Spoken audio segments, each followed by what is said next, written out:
لله الحمد لله رب العالمين والصلاة والسلام على سيد الأنبياء والمرسلين وعلى آله وصحبه وأزواجه أجمعين أما بعد فأعوذ بالله من الشيطان الرجيم بسم الله الرحمن الرحيم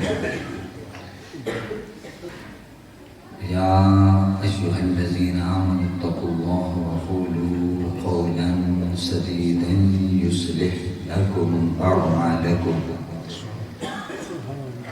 ويغفر لكم ذنوبكم ومن يطع الله ورسوله فقد فاز فوزا عظيما صدق الله العظيم إن الله وملائكته يصلون على النبي يا أيها الذين آمنوا صلوا عليه وسلموا تسليما اللهم صل على سيدنا ومولانا محمد عبدك وحبيبك ونبيك ورسولك النبي الأمي الصلاة والسلام عليك يا رسول الله الصلاة والسلام عليك يا نبي الله الصلاة والسلام عليك يا رحمة العالمين اللہ رب العالمین جل جلالہ وعمن والہ کی حمد و ثنا اور حضور نبی کریم رؤوف الرحیم علیہ تحیت و تسلیم کے دربار قرآن پاک میں ہدیہ درود و سلام پیش کرنے کے بعد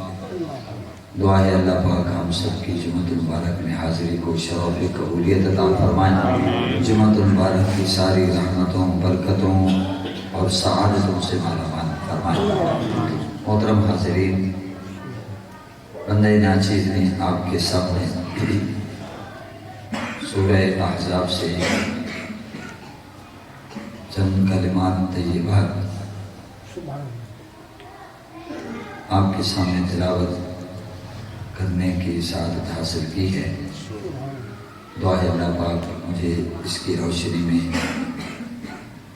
حق اور سچ بولنے کی توفیق نصیب فرمائے ارشاد ہوا یا ایھا الذین آمنوا اے ایمان والو اتقوا اللہ اللہ سے ڈرو وقولوا قولا سدیدا اور اچھی بات کہو سچی بات کہو انصاف کی بات کہو جھوٹ سے پاک بات کہو پھر کیا ہوگا جب تمہاری زبان درست ہوگی تمہارا قول سدید ہوگا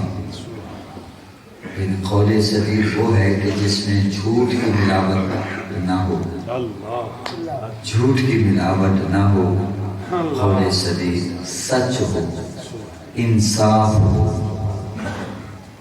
انصاف پر مبنی بات ہو جھوٹ سے پاک بات ہو پھر کیا ہوگا یصلح لکم اعمالکم اللہ تمہارے اعمال کو درست فرما دے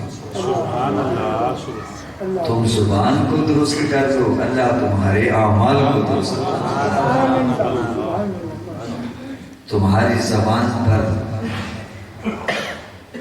جھوٹ نہ آنے پائے کذب بیانی نہ آنے پائے جب بھی بولو سچ بولو سبحان اللہ صحیح بولو درست بولو ایک آدمی کے سامنے آپ بول رہے ہیں وہ تو آپ پہ اعتماد کر رہا ہے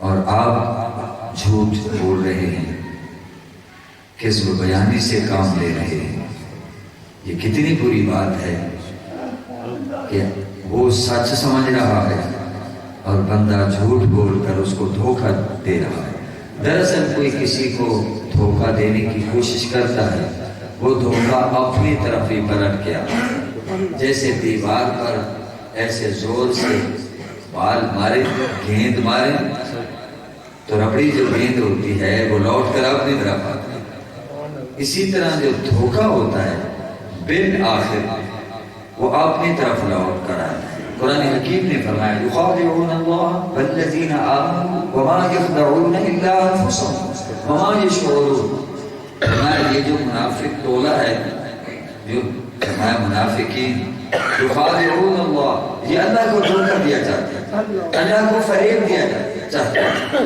والذین آمنوا، اور ایمان والوں کو بھی۔ بتائیے اللہ کو کون دھوکہ دے سکتے ہیں؟ بھئی دھوکہ تو اس کو دیا جا سکتا ہے جو بے خبر ہو، جو غافل ہو۔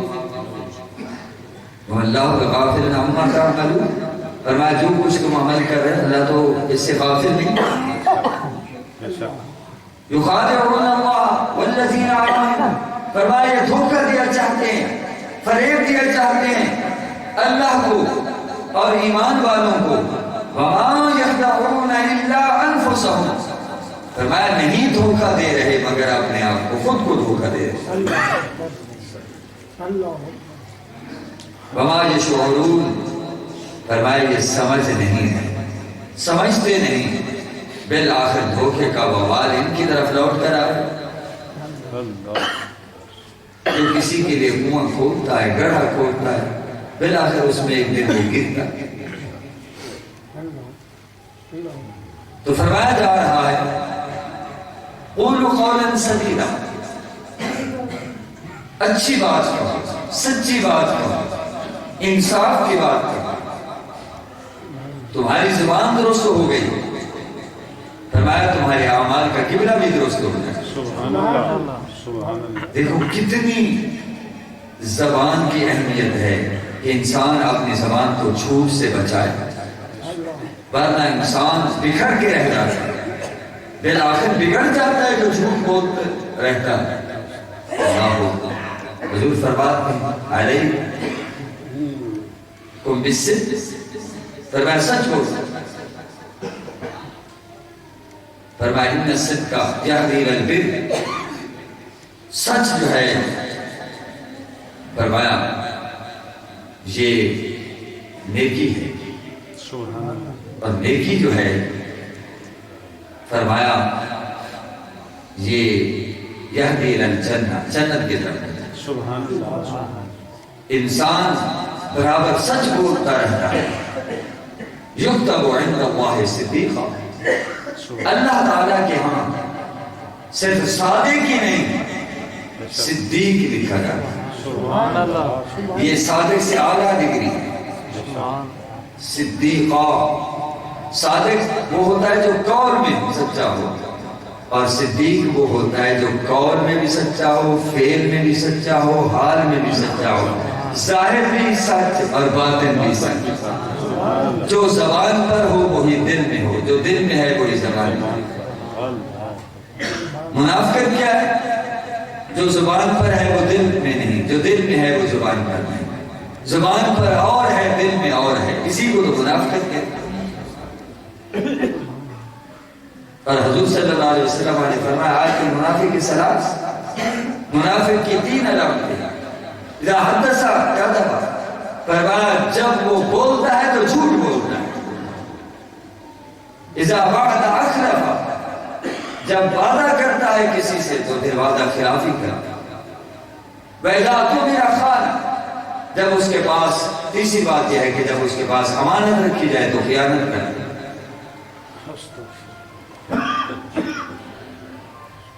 اللہ تعالیٰ منافقانہ خصلتوں سے بھی محفوظ فرمائے۔ آمین ثم آمین، آمین۔ حدیث پاک میں آتا ہے جب ابن آدم انسان صبح کرتا ہے تو انسان کے اعضاء زبان سے گویا ہوتے ہیں، زبان سے کہتے ہیں، اس کی منت کرتے ہیں کہ اے زبان اتق اللہ فینا، ہمارے بارے میں اللہ سے ڈرنا، ہمارے بارے میں اللہ سے ڈرنا، اگر تو سیدھی رہی تو ہم بھی سیدھے رہیں گے۔ اللہ، دیکھیے زبان کے اثرات کس قدر انسان کے دیگر اعضاء پر، ہاتھ پر، آنکھوں پر، کانوں پر، پاؤں پر، اعضاء پر کس قدر مرتب ہوتے ہیں۔ اگر تو سیدھی رہی، درست رہی تو ہم بھی درست رہیں گے، اگر تو ٹیڑھی ہو گئی تو ہم بھی ٹیڑھے ہو گئے۔ پہلے زبان ٹیڑھی ہوتی ہے خیر ویسے تو پہلے سوچ ہی ٹیڑھی ہوتی ہے، دعا کریں سوچ اچھی بن جائے، فکر اچھی بن جائے، فکر مثبت ہو، فکر تعمیری ہو۔ جب انسان کی فکری ٹیڑھی ہو جاتی ہے پھر اعمال بھی ٹیڑھ ہو جاتے ہیں، پھر زبان سے بھی انسان غلط باتیں کہتا ہے۔ اس لیے زبان پہ کنٹرول ہونا چاہیے۔ اللہ اکبر۔ اور حضور علیہ السلام نے فرمایا من یأمن لی ما بین لحییہ وما بین رجلیہ اضمن لہ بالجنہ، اضمن لہ جنہ۔ فرمایا جو شخص مجھے کسے باشد پڑھا لکھا ہے، ان پڑھ ہے، عالم ہے، جاہل ہے، حاکم ہے، محکوم ہے، امیر ہے، فقیر ہے، گورا ہے، کالا ہے، عربی ہے، عجمی ہے، مسلمان ہو، فرمایا جو شخص مجھے دو باتوں کی ضمانت دے میں مصطفیٰ اور اسے دنیا کے اندر جنت کی ضمانت دے۔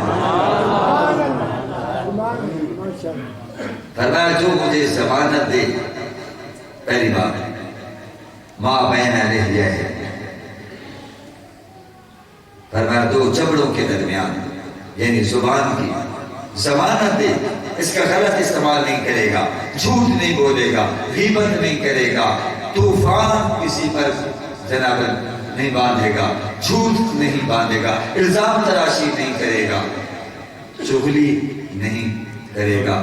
فرمایا جو شخص بھی مجھے دو جبڑوں کے درمیان زبان کی حفاظت کی ضمانت دے کہ اس کا غلط استعمال نہیں کرے گا، اور دوسری بات یہ کہ فرمایا دو ٹانگوں کے درمیان اپنی شرمگاہ کی حفاظت کرے، اپنی عزت کی چادر کو داغدار نہ ہونے دے، نہ کرے، فرمایا میں مصطفیٰ اسے جنت کی ضمانت۔ سبحان اللہ، سبحان اللہ۔ زبان کا کتنا کردار۔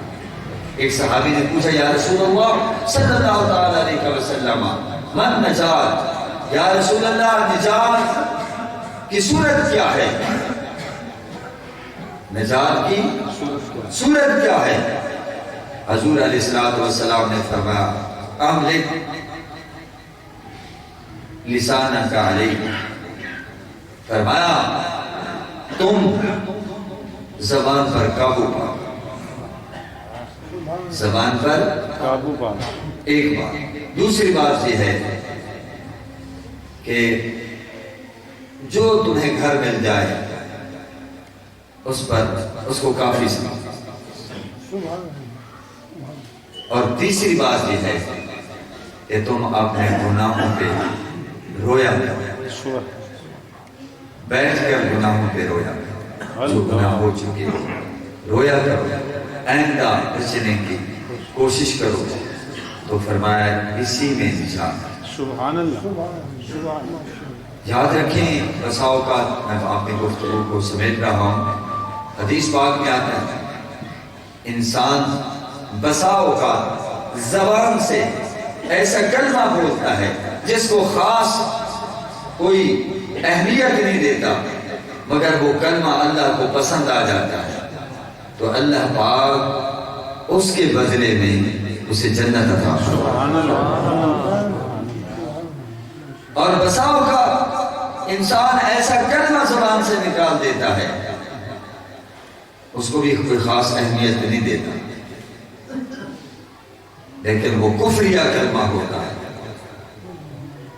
پھر کیا ہوتا ہے؟ اور اس کلمے کی وجہ سے وہ جہنم کے گڑھے میں جا گرتا ہے، یعنی کفریہ کلمہ۔ تو حضور پاک صلی اللہ علیہ وسلم نے بھی قرآن میں بھی زبان کے متعلق بڑی ہدایات دی، لہٰذا آج کی گفتگو سے یہ واضح ہوا کہ ہم کوشش کریں، طے کر لیں کہ کچھ ہو جائے ہم نے جھوٹ نہیں بولے، اسی سچ کو پکڑ لیں، سچ کو، تو الحمدللہ ہم کہاں سے کہاں ہو۔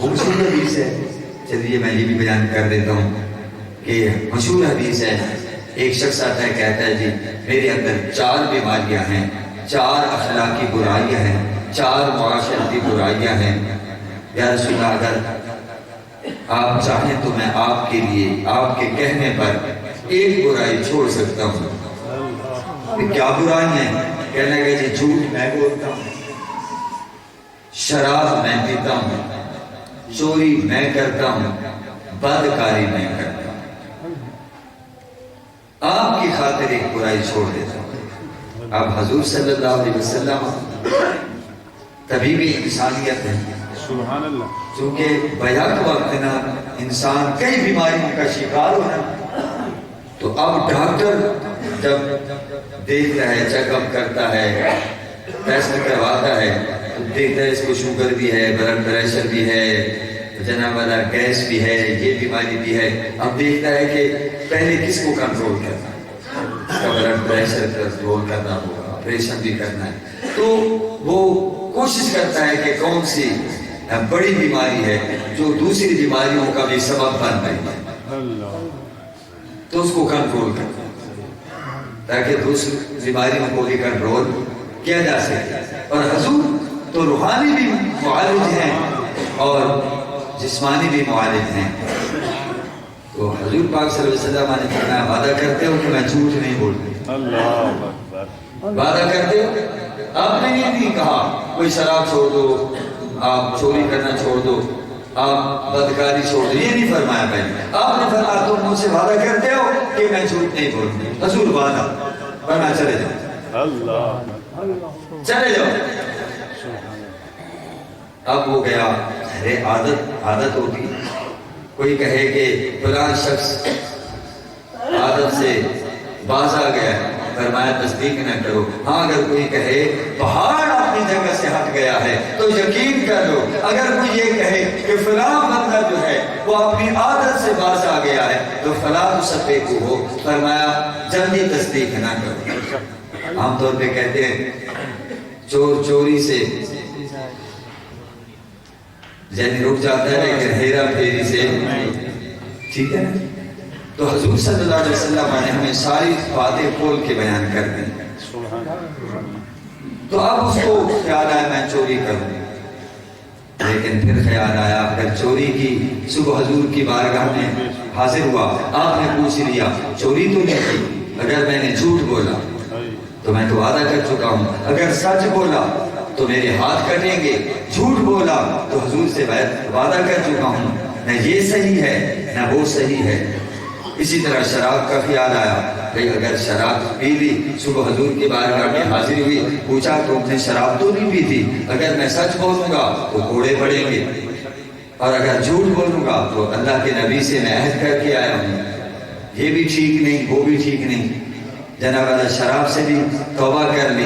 اسی طرح جو بدکاری کا خیال آیا کہ جناب کوڑے پڑیں گے، شادی شدہ ہو تو رجم ہوگا، پتھر مارے جائیں گے، پتھر مار مار کر ہلاک کر دیا جائے گا، یہ بھی ٹھیک نہیں وہ بھی ٹھیک نہیں، سچی توبہ کر لی، صبح حضور کی بارگاہ میں حاضر ہوا، میرے آقا نے فرمایا سناؤ، کہنے لگا حضور آپ نے ایک ہی وعدہ لیا تھا کہ سچ بولنا ہے، اب اسی کی وجہ سے چوری سے بھی توبہ کر لی ہے، شراب سے بھی توبہ کر لی ہے، زنا سے بھی توبہ کر لی ہے۔ تو پتہ نہیں چلا سچ جو ہے یہ اس کی بڑی برکت ہے، الصدق کو ینجی، سچ نجات دے دیتا ہے، بلکہ جھوٹ انسان کو ہلاک کرتا ہے۔ وآخر دعوانا ان الحمد للہ رب العالمین۔